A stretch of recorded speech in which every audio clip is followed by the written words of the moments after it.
بذار از اول دعا با این روایت شروع کنم. حالا که اسم کربلا اومد، پیغمبر شروع کرد روزه بخونم. دخترم پسر تو اینطوری میگوشد. اعوذ باللہ السمیع العلیم من الشیطان اللعین الرجیم. بسم اللہ الرحمن الرحیم وصلی اللہ علی رسولہ والائمۃ المیامین من آلہ وسلم تسلیما کثیرا کثیرا. ناظرین کرام السلام علیکم. میرا نام ہے محمد علی سید اور میں قائم ٹی وی کے پروگرام میں اس وقت آپ کی خدمت میں حاضر ہوں. آپ میرے پروگرام دیکھتے رہے ہیں قرآن اور سائنس کے حوالے سے، لیکن یہ ذی الحجہ کے جو پہلا ہفتہ ہے اس کے لیے قائم ٹی وی نے یہ طے کیا کہ اس مرتبہ ناظرین کے سامنے امام حسین علیہ السلام کی جو دعائے عرفہ ہے اس کی تشریحات پیش کی جائیں. اچھا، یہ دعائے عرفہ جو ہے یہ ہر سال پڑھی جاتی ہے میدان عرفات میں بھی اور ہمارے تمام مساجد میں بھی 9 ذی الحجہ کو. تو ہم چاہتے ہی ہیں کہ جب ہم 9 ذی الحجہ کو یہ دعائے عرفہ پڑھیں آپ لوگ، تو اس دعا کے اندر جو علوم کے خزانے چھپے ہوئے ہیں ان سے بھی آپ کسی حد تک واقف ہو سکیں. اس دعا کے بارے میں کئی زاویوں سے بات ہو سکتی ہے. ایک تو بات یہ ہے کہ دعائے عرفہ ظاہر ہے کہ آج سے سن 58 ہجری میں امام حسین علیہ السلام کے لبھائے مبارک سے صادر ہوئی. اس کے بعد سے مختلف ایام میں، دنوں میں اور عہدوں میں اس کو پڑھا جاتا رہا، اور اب گزشتہ 10 سال سے پاکستان میں بھی لوگ اس کو بڑے بڑے اجتماعات ہوتے ہیں اور پڑھتے ہیں. اس دعا کے اندر اس قدر روحانی طاقت ہے کہ آپ اس کا مطلب نہ بھی جانتے ہوں کہ یہ کیا کہا جا رہا ہے، اس کے باوجود آنکھوں سے آنسو نہیں رکتے، اس لیے کہ اس دعا کے اندر امام حسین علیہ السلام نے خداوند تعالیٰ کے سامنے جس عجز و انکساری کا اظہار کیا اور اللہ تعالیٰ کی نعمتوں کا جس طرح سے شکر ادا کیا اور جن الفاظ کو اس کے لیے چنا، وہ حیران کن اثرات رکھتے ہیں کہ سیدھے دل پر اثر کرتے ہیں. اچھا، بات یہ ہے کہ ہم سارے دعائے عرفہ بھی پڑھتے ہیں اور بہت ساری دعائیں پڑھتے ہیں، لیکن بیشتر ہم لوگ جو ہیں نا اس کے معنی سے بے خبر ہوتے ہیں. اچھا، جو لوگ معنی سے باخبر بھی ہوتے ہیں، یعنی جو اہل زبان ہیں، عربی زبان پڑھنے والے، تو بعض چیزیں ان کی نظروں سے بھی اوجھل رہی اس سارے عرصے میں. تو ہم نے کوشش کی کہ امام حسین علیہ السلام کی یہ دعا جو دعائے عرفہ ہے، اس کے ابتدائی حصے میں امام حسین علیہ السلام نے اپنے اعضاء کا شکر ادا کیا. یہ اعضاء کا شکر ہی نہیں تھا بلکہ خداوند تعالیٰ کی ربوبیت اور اس کی وحدانیت کے اوپر ایک دلیل بھی تھے. یہ ہمارے سارے جسم کے تمام اعضاء، اس لیے کہ اس جیسے یہ جو اعضاء ہمارے پاس ہیں، ان جیسے اعضاء کوئی بنا نہیں سکتا. تو ہم نے اس کے اوپر کام کچھ کیا، کچھ متوجہ اللہ تعالیٰ نے کیا، توفیق عطا کی، تو ہم نے اس کے اوپر کام کیا اور اس کے جو ابتدائی 34 کلمات ہیں اس پہ ہم نے تحقیق کی کہ یہ کیا ہے. اچھا، اس میں امام حسین علیہ السلام نے اگر یہ کہتے کہ میرے کان کا شکر، میرے آنکھوں کا شکر، میرے ہاتھوں کا شکر، میری کھال جلد کا شکر یا میرے جگر کا شکر، تو پھر اس میں کوئی قابل تشریح بات نہیں تھی. لیکن حیران کن بات یہ ہے کہ امام حسین علیہ السلام نے بیشتر اعضاء کا شکر ادا کرتے ہوئے ہر عضو کے ساتھ کچھ اضافی لفظ استعمال کیے. یعنی یہ نہیں کہا کہ میرے کان،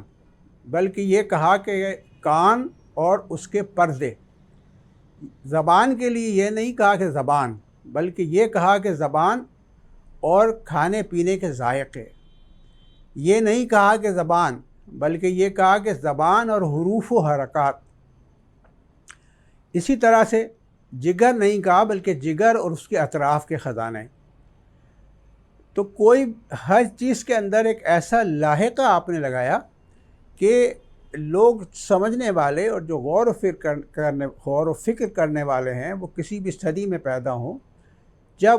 ان کے سمجھ میں یہ باتیں آئیں تو وہ خداوند تعالیٰ کا شکر ادا کریں اور یہ بھی سمجھ سکیں کہ آج کی نسل کی ہم بات کرتے ہیں کہ آج کی نسل سائنس سے بہت متاثر ہے، لیکن آپ اس سلسلہ گفتگو میں دیکھیں گے اور اس کے دلائل ہمارے پاس ہیں، اور وہ دلائل دعائے عرفہ کے اندر موجود ہیں کہ کرۂ ارض پر سب سے پہلا جو ہستی ہے، جو شخصیت ہے، جو علم الاجسام اور علم الابدان کے اوپر مکمل طور پر واقف تھی، یعنی وہ اعضاء جو جسم کے اندر تھے ان کی کارکردگی سے بھی واقف تھی اور ان کے مقام سے بھی واقف تھی، تو آپ سن کے حیران ہوں گے کہ یہ سب سے پہلی جو شخصیت ہے وہ امام حسین علیہ السلام کی ہے، جو ایناٹومی، فزیولوجی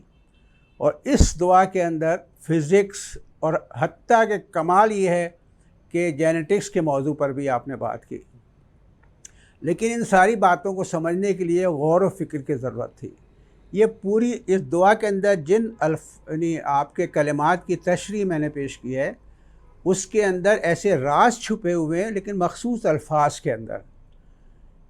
اور اس سے جو بات سمجھ میں آتی ہے وہی سمجھ میں آتی ہے کہ امام حسین علیہ السلام اپنے چاہنے والوں کو ان علوم سے آگاہ کرنا چاہ رہے تھے اس وقت جب کہ یہ علوم وجود ہی نہیں رکھتے تھے، لیکن ان کو پتہ تھا کہ ایک زمانہ آئے گا کہ ان چیزوں کو سمجھیں گے لوگ، علم ترقی کرے گا۔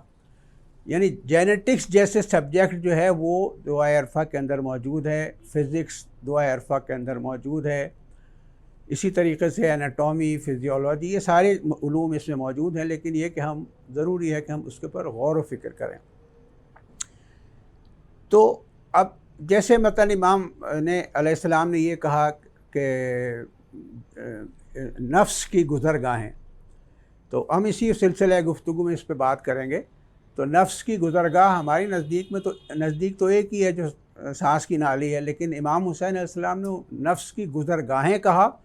اور یہ بات آج سائنسدان کہتے ہیں، ماہرین حیاتیات اس نفس کی گزرگاہوں کو ایئر ویز کا نام دیتے ہیں کہ ہوا، آکسیجن کہاں سے سفر کر کے اور کہاں کہاں جسم کے اندر کس طرح پہنچتی ہے۔ اچھا، ایک زاویہ تو یہ ہے کہ امام حسین علیہ السلام نے اس دعا میں بے شمار علوم کو کھولا۔ سب سے پہلے، اس سے پہلے جس عہد میں آپ نے ان سائنسی موضوعات پہ بات کی، اس عہد میں آج کا یورپ جس کی سائنسی ترقی سے ہم بہت متاثر ہیں، وہاں اس عہد کے اندر سڑکوں پر نالے بہتے تھے اور عورتوں کے سر درد کا علاج ان کی کھوپڑی میں سوراخ کر کے کیا جاتا تھا، اور گنڈے، تعویذ، جیسا کہ ہمارے پسماندہ ممالک کے اندر آج جو صورتحال ہے وہ یورپ اس سے بھی بدترین حالت کے اندر تھا۔ لیکن آپ دیکھیں اور تاریخ کا اگر مطالعہ کریں تو یورپ کے اندر جو سائنسی ترقی شروع ہوئی وہ بیسیکلی 12ویں صدی کے بعد شروع ہوئی، اور قرآن مجید کا جو پہلا ترجمہ ہے، آپ سن کے حیران ہوں گے کہ 11ویں صدی میں وینس کے اندر ہوا، اور اس ترجمے کے، اور یہ صرف قرآن کا ترجمہ ہی نہیں بلکہ ائمہ کے جو سائنسی کام تھے جن سے ہم مسلمان بے خبر ہیں لیکن یہودی اور عیسائی ان سے بے خبر نہیں تھے، وہ ان کو سمجھ رہے تھے اور کوشش کر رہے تھے کہ اس کے پریکٹیکل کر کے دیکھیں۔ تو آپ دیکھیں کہ پھر آہستہ آہستہ یورپ کے اندر ایک روشنی پیدا ہوئی علم کی، اور علم کی شاخیں پھیلتی چلی گئی۔ 14ویں صدی میں اٹلی کے اندر جو میڈیکل کالج تھا پہلا، اس کی جو ذریعہ تعلیم تھا وہ عربی زبان تھی۔ جیسے آج ہم خوش ہوتے ہیں کہ کسی بچے کو انگریزی وہ فر بولنے لگے تو ہم بڑا فخر محسوس کرتے ہیں، اسی طرح سے 14ویں صدی کے یورپ میں لوگ اس آدمی پہ فخر کرتے تھے جو عربی زبان جانتا ہو، اور وہ قرآن کے نسخے ڈھونڈ رہے تھے، اور ائمہ علیہم السلام کی اور بعد میں جن کچھ مسلمان سائنسدانوں نے جو کام کیے ہیں ان کے اصل مخطوطے وہ تلاش کر رہے تھے، اور اس سے انہوں نے اتنی توانائی اور طاقت حاصل کی کہ علم کے نئے نئے باب کھلتے چلے گئے۔ لیکن ہم تاریخ پر غور نہیں کرتے، ہم حال کو دیکھتے ہیں، اور حال یہ ہے کہ یورپ جو ہے ترقی کر رہا ہے، امریکہ ترقی کر رہا ہے، تو ترقی کے پیچھے ان کی جد و جہد ہے، کوشش ہے، محنتیں ہیں، اور انہوں نے انہی سورسز سے علم حاصل کیا ہے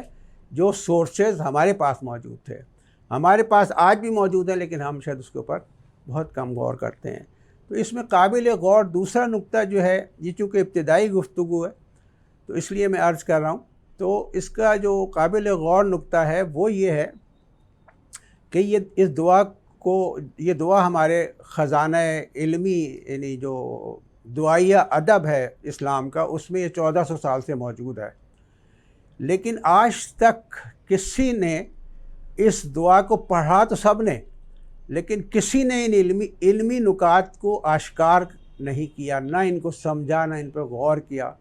ہم پڑھتے رہے، آنسو بہاتے رہے، لیکن قرآن میں یہ جو اس دعا کے اندر خاص طور پر جن علوم کا تذکرہ کیا گیا ہے ان کی طرف ہم متوجہ نہیں ہوں۔ تو ابھی ہم تو ابتدائی گفتگو میں ہیں، تفصیلاً تو ہم بعد میں بات کریں گے، لیکن سرسری طور پہ جیسے میں نے شروع میں عرض کیا کہ امام علیہ السلام نے بیشتر اس کے ساتھ کچھ لاحقے لگائے، اور وہ لاحقے ایسے ہیں کہ جن سے علوم آشکار ہوتے ہیں، لیکن ان کو ڈی کوڈ کرنے کی ضرورت ہے، اور اللہ تعالیٰ نے یہ توفیق دی کہ ہم اس کو کسی حد تک ڈی کوڈ کر سکے۔ اب جیسے میں نے عرض کیا تھا پہلے کہ آنکھ نہیں کہا، بلکہ آنکھ کے اندر نور کے پیوستہ راستے۔ تو ایک عام آدمی تو، اور ہم جیسے آدمی تو یہی سمجھتے ہیں نا کہ ہمارے نور کے راستے جو ہیں وہ یہی ہیں، پتلی ہے، اس کے اندر ایک چھوٹا سا ایک کالے رنگ کا ایک وہ ہے، اس کے اندر سے روشنی اندر جاتی ہے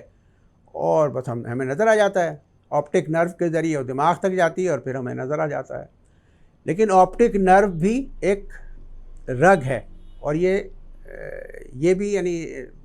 چربی سے بنی ہوئی ہے، فیٹ سے بنی ہوئی ہے، اور یہ راستے کس طرح کہاں دماغ کے اور آنکھ کے درمیان بہت کم فاصلہ ہے، لیکن اس فاصلے کے اندر بھی جو آپٹک نرو ہے یہ کہاں کس طرح